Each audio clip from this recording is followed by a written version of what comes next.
जी, welcome back. कैसे हैं आप सब? पिछले लेक्चर में हमने बात की थी रिक्वेस्ट डिस्पैचर के बारे में, जिसकी हेल्प से हम एक सर्वलेट से दूसरे सर्वलेट को कॉल कर सकते थे। आज के लेक्चर में हम रिक्वेस्ट डिस्पैचर के बारे में थोड़ी और बात करेंगे और साथ ही हम डिस्कस करेंगे सेंड रीडायरेक्ट को। तो वीडियो स्टार्ट करने से पहले आपसे एक हम्बल सी रिक्वेस्ट कि अगर आप चैनल पे न्यू हैं तो चैनल को सब्सक्राइब कीजिए और वीडियो को लाइक कीजिए। तो चलें शुरू करते हैं इस लेक्चर को। अब यहाँ पर देखिए हमने एक फाइल बना रखी है index.html, जिसके अंदर हमने एक फॉर्म क्रिएट किया हुआ है। सिंपल सा फॉर्म है। उसके अलावा हमारे पास एक सर्वलेट है जिसका नाम है मैसेज और एक हमारा सर्वलेट है जिसका नाम है ऐड। पिछले लेक्चर में हमने रिक्वेस्ट डिस्पैचर का यूज करते हुए ऐड सर्वलेट को कॉल की थी मैसेज सर्वलेट के अंदर रहते हुए। ओके, और हमने यूज किया था फॉरवर्ड का। ओके, ये चीजें आपने नोटिस करनी है, हमने फॉरवर्ड का यूज किया था। अब ये काम कैसे कर रहा था देखें। मैं इसे राइट क्लिक करता हूँ, run on server। Okay, so now we have this code. हम इसमें कोई वैल्यू इनपुट करते हैं, for example 12। We have to input a number 12। जैसे ही सबमिट करते हैं तो देखिए हमारे पास 24 आ रहा है। बट आपने यहाँ पर नोटिस करना है, यहाँ पर आपने यूआरएल के अंदर नोटिस करना है। ओके, अब यहाँ पर देखिए हमारी कॉल जा रही है मैसेज को। ओके, यूजर को ये दिखाई दे रहा है कि उसकी कॉल जा रही है मैसेज सर्वलेट को। बट यूजर ये नहीं जानता कि यहाँ से आगे हम ट्रांसफर कर रहे हैं, आगे हम कॉल कर रहे हैं एक ऐड सर्वलेट को। तो यही एक कमी होती है डिस्पैचर के अंदर कि जब आप रिक्वेस्ट डिस्पैचर का यूज करते हो ना, तो यूजर जो होता है उसे पता नहीं चलता कि हाँ उसकी जो उसने रिक्वेस्ट भेजी है वो उसी सर्वर के पास जा रही है या आगे किसी और सर्वर के पास वो ट्रांसफर हो रही है। तो ये चीज यूजर को दिखाई नहीं देती, आप ऐसा कह सकते हैं। अब यहाँ पर देखें ये काम कैसे करता है। यूजर ने जैसे ही रिक्वेस्ट सेंड की, ओके, तो वो रिक्वेस्ट गई फर्स्ट सर्वलेट के पास। उसने चेक किया कि हाँ मेरे पास तो ये डाटा है नहीं, तो मुझे तो दूसरे सर्वलेट को कॉल करनी होगी। तो वो क्या करता है, वही रिक्वेस्ट वो सेंड कर देता है दूसरे सर्वलेट के पास। यहाँ पर आप नोटिस करें कि रिक्वेस्ट हमारे पास सेम है। जो फर्स्ट रिक्वेस्ट आई उसी फर्स्ट रिक्वेस्ट को फर्स्ट सर्वलेट ने सेकंड सर्वलेट के पास सेंड कर दिया। ओके, उसके बाद क्या हुआ, सेकंड सर्वलेट के अंदर जो भी कैलकुलेशन हुई उसके बाद जो रिस्पॉन्स है वो सेकंड सर्वलेट से आ रहा है सीधा यूजर के पास। ये चीजें आपने नोट करनी है। ये सारी की सारी वर्किंग है रिक्वेस्ट डिस्पैचर की, जिसके अंदर हम यूज कर रहे हैं फॉरवर्ड का। ओके, अब यहाँ पर अगर हम फॉरवर्ड यूज ना करें और हम यहाँ पर यूज करें इंक्लूड का, तब क्या होगा। देखिए हम यहाँ पर यूज करते हैं इंक्लूड। ओके, अब इसे सेव कर लेते हैं। दोबारा से हम इसी अपने कोड को रन ऑन सर्वर करते हैं। ओके, इसे रिफ्रेश कर लेते हैं।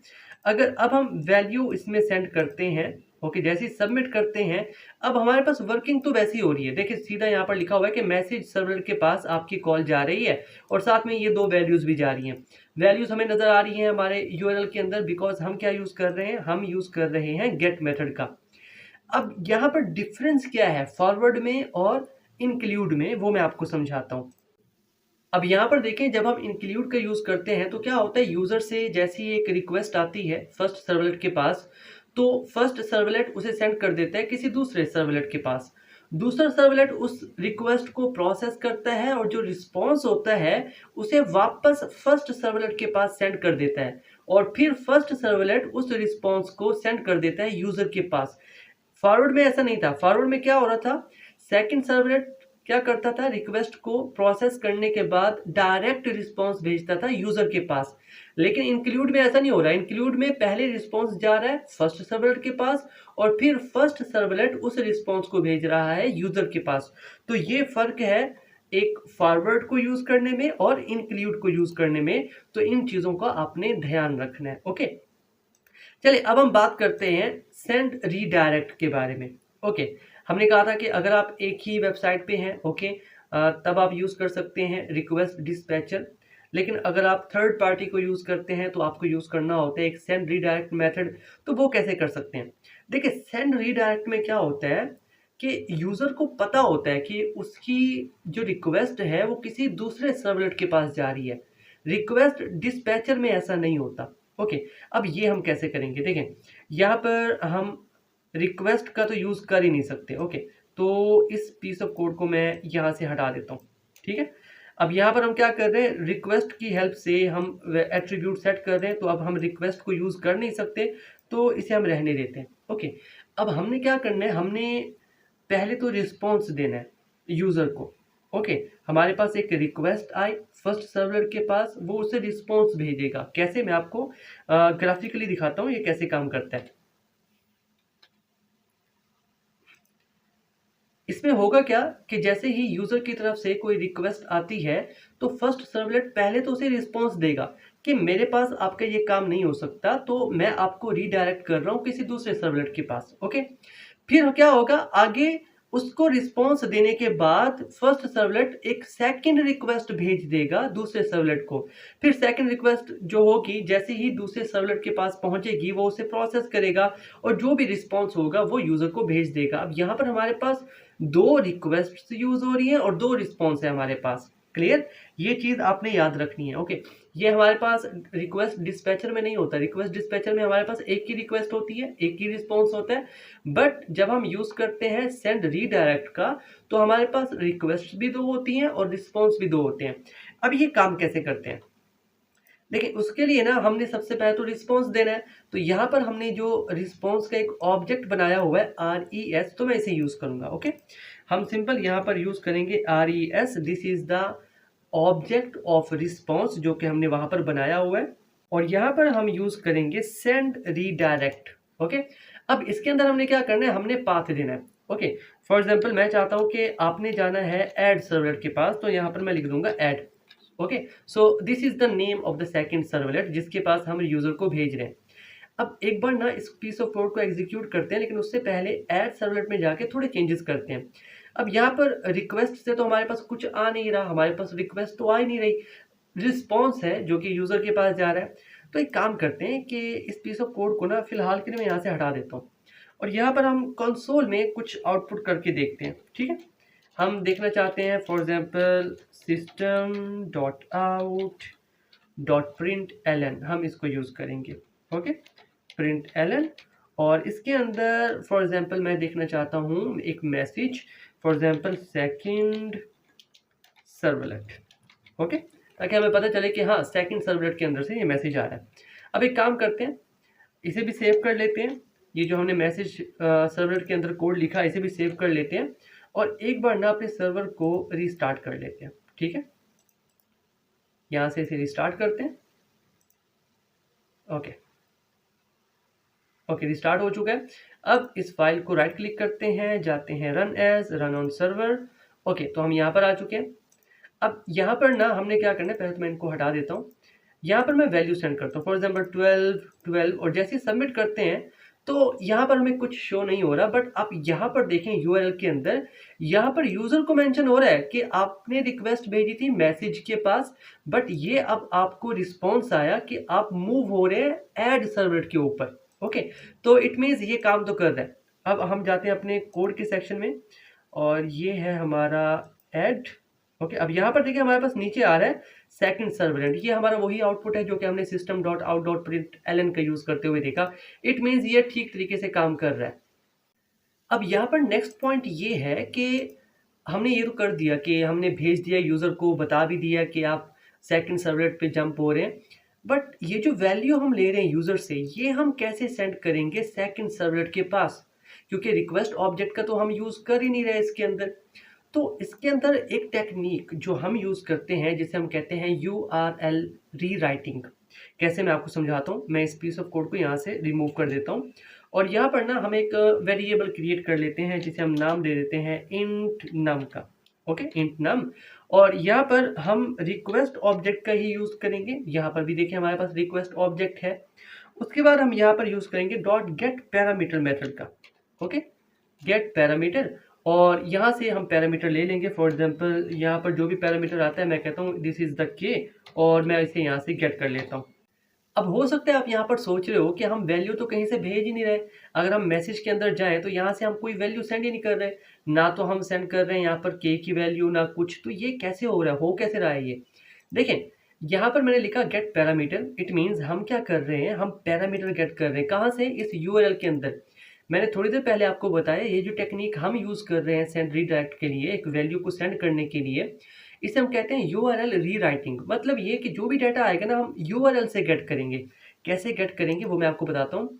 अब यहाँ पर जो भी यूआरएल से डाटा हमारे पास आता है वो एक स्ट्रिंग होती है, तो हमने इसे क्या करना है, इंटीजर में कन्वर्ट करना है। तो हम यहाँ पर यूज़ करेंगे integer dot percent. Okay, so this is the method, और ये कोड मैं इसके अंदर लिख देता हूँ। ओके, यहाँ पर इस तरह से, तो ये है हमारा कोड इस तरह से। ओके, अब यहाँ पर हमने क्या करना है, रिक्वेस्ट ऑब्जेक्ट से ये लेना है डॉट इस तरह से। अब ये बिल्कुल ठीक है। तो यहाँ पर हमने रिक्वेस्ट ऑब्जेक्ट की हेल्प से पैरामीटर को गेट किया, वो स्ट्रिंग की फॉर्म में था, हमने उसे इंटीजर में कन्वर्ट किया और इस नम के अंदर हमने स्टोर कर दिया।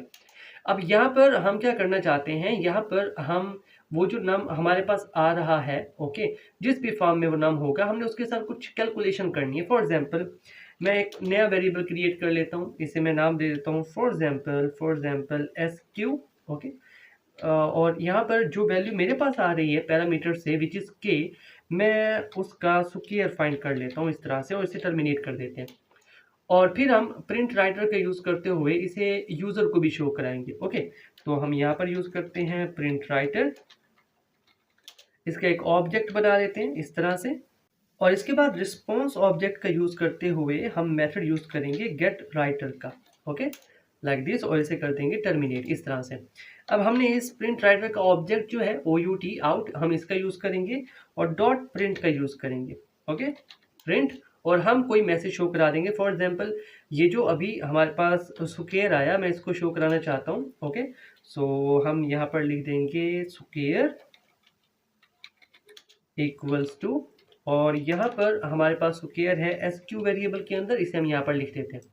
अब हो क्या रहा है कि हमारे पास पैरामीटर से वैल्यू आएगी, जो भी वैल्यू आएगी वो स्टोर हो जाएगी इस नम वेरिएबल के अंदर। उसके बाद हम उस वैल्यू का ले रहे हैं स्क्वायर, और फिर हम रिस्पॉन्स ऑब्जेक्ट का यूज़ करते हुए यूज़र को इसे शो कराएंगे। ओके, अब एक काम करते हैं, इसे सेव कर लेते हैं, ठीक है जी, और दोबारा से हमारा जो सर्वर है मैं इसे रिस्टार्ट कर लेता हूँ। ओके,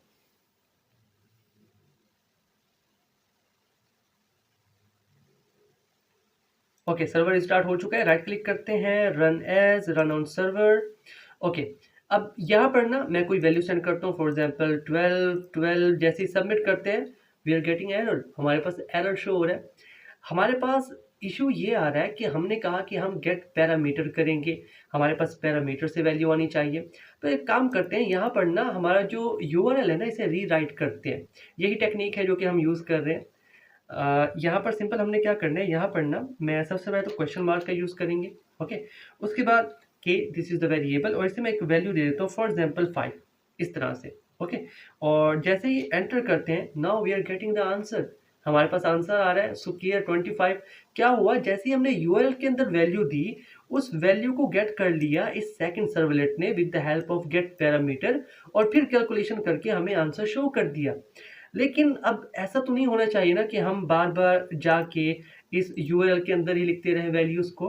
तो इसका एक और मेथड ये हो सकता है कि आप मैसेज में जाएं, यहाँ पर ये जो ऐड सर्वलेट है ना, इसके आगे आप क्वेश्चन मार्क का यूज़ करें, उसके बाद के, और उसके बाद इक्वल टू। अब हमें चाहिए वैल्यू, बट वैल्यू मैं खुद से नहीं देना चाहता, मैं चाहता हूँ जो यूज़र वैल्यू भेज रहा है ना, ये जो सम की वैल्यू है, इसे मैं यहाँ पर लिखना चाहता हूँ। तो हम कॉन्कैटिनेशन का यूज़ करेंगे और यहाँ पर सम वेरिएबल का। ओके, अब होगा क्या, यहाँ पर वापस जाते हैं, अगर यूज़र यहाँ पर एंटर करता है फॉर एग्जांपल 2, और यहाँ पर भी 2 एंटर करता है, तो इनका सम होगा 4। ओके, तो जैसे ही 4 होगा वो सम में स्टोर हो जाएगा, और ये 4 चला जाएगा इस ऐड सर्वलेट के पास, और वो उस 4 का क्या करेगा, स्क्वायर बनाकर वापस कर देगा। ओके, तो अब होगा क्या, यहाँ पर इतनी चीज़ें तो आपको समझ में आ गई। तो एक काम करते हैं, इसे सेव करते हैं, ठीक है, अपने सर्वर को हम रिस्टार्ट कर लेते हैं, ठीक है, इस तरह से इसे राइट क्लिक करते हैं, run as, run on server. Okay, अब यहाँ पर वैल्यू देते हैं। फॉर एग्जांपल मैं 2 वैल्यू यहाँ पर सेट करता हूँ, यहाँ पर भी 2। जैसे ही सबमिट करते हैं तो देखिए हमारे पास 2 + 2 आंसर हुआ 4। वो 4 गया हमारे पास ऐड सर्वर के पास और फिर हमारे पास आंसर आया 16। ओके, क्योंकि 4 का स्क्वायर जो है वो 16 होता है। अब यहाँ पर देखें आप यूआरएल के अंदर आपने यहाँ पे फोकस करना है, because we are using the technique URL rewriting. तो आपको पता होना चाहिए। यहाँ पर देखिए क्वेश्चन मार्क जैसा कि हमने पहले लिखा था और साथ में k = 4 के k की वैल्यू हमारे पास 4 शो हो रही है। ओके, सो ये एक अच्छा तरीका है ये कि पहले हम अपने यूज़र को एक रिस्पॉन्स दें कि भाई आपका काम ये सर्वलेट नहीं कर सकता, हम आपको कहीं और शिफ्ट कर दें। ओके, और अक्सर ऐसा होता है जब भी हम अपनी वेबसाइट के ऊपर थर्ड पार्टी को यूज़ करते हैं ना, तो हम यूज़र को दिखा देते हैं मैसेज कि हम रीडायरेक्ट कर रहे हैं आपको कहीं और जगह, किसी और पेज पे। तो ये एक अच्छी प्रैक्टिस होती है कि आप इसे यूज़ कर सकते हैं और इस टेक्निक को हम कहते हैं यूआरएल रीराइटिंग। ओके, अब ये टेक्निक आई कहाँ से, ये बहुत इंपॉर्टेंट है कि हम यूज़ तो कर रहे हैं यूआरएल रीराइटिंग, उसकी हेल्प से हम सेंड रीडायरेक्ट भी कर पा रहे हैं और हम वैल्यूज़ को एक सर्वलेट से दूसरे सर्वलेट में सेंड भी कर पा रहे हैं। पर ये टेक्निक आई कहाँ से? ये टेक्निक आई है सेशन मैनेजमेंट से, जिसे हम कहते हैं session trekking, which is one of the most important topic of Java servlet. मतलब इस टॉपिक के बारे में आपको पता होना चाहिए और इस टॉपिक के बारे में हम नेक्स्ट वीडियो में काफ़ी डिटेल से बात करेंगे। सेशन ट्रैकिंग के कुछ मेथड्स होते हैं, उन्हीं में से एक मेथड है हमारे पास यूआरएल रीराइटिंग, जिसको आज हमने इस वीडियो में यूज़ किया। ओके, तो आज की वीडियो में आपने सीखा कि किस तरह से हम सेंड रीडायरेक्ट को यूज़ कर सकते हैं, किस तरह से हम यूआरएल को रीराइट कर सकते हैं। अब यहाँ पर हो सकता है आपके माइंड में एक क्वेश्चन आ रहा हो कि सर यहाँ पर हमने सर्वलेट का नाम लिखा हुआ है ऐड। ओके, और वो यहाँ से जाके web.xml में जाके सर्वर चेक करेगा कि ऐड कौन सा है। तो यहाँ पर देखिए हमने ऐड सर्वर लिखा हुआ है कि अगर ऐड पे आ रहा है तो उसे सेकंड सर्वर के पास सेंड कर दो, जो कि इस पैकेज के अंदर लिखा हुआ है। बट यहाँ पर तो हमने नाम ही चेंज कर दिया, हमने क्वेश्चन मार्क भी लगा दिया, हमने के भी लिख दिया, तो सर्वर कंफ्यूज नहीं होगा कि मेरे पास इस नाम का कोई सर्वलेट है ही नहीं। तो आपने एक बात याद रखनी है कि क्वेश्चन मार्क के आगे आप जो भी कुछ लिखते हो ना, वो आपके इस सर्वलेट के नाम का हिस्सा नहीं होता। ओके, ये चीज़ आपने याद रख लेनी है। तो क्वेश्चन मार्क के आगे जो कुछ भी है वो सर्वलेट में शामिल नहीं है, सर्वलेट के नाम में शामिल नहीं है। तो आज के लिए इतना ही। नेक्स्ट वीडियो में हम डिटेल से बात करेंगे सेशन ट्रैकिंग के बारे में, जो कि बहुत ज़्यादा इंपॉर्टेंट है। आज के लिए इतना ही, मिलते हैं आपसे नेक्स्ट वीडियो में। तब तक के लिए keep connected and keep coding. Thank you.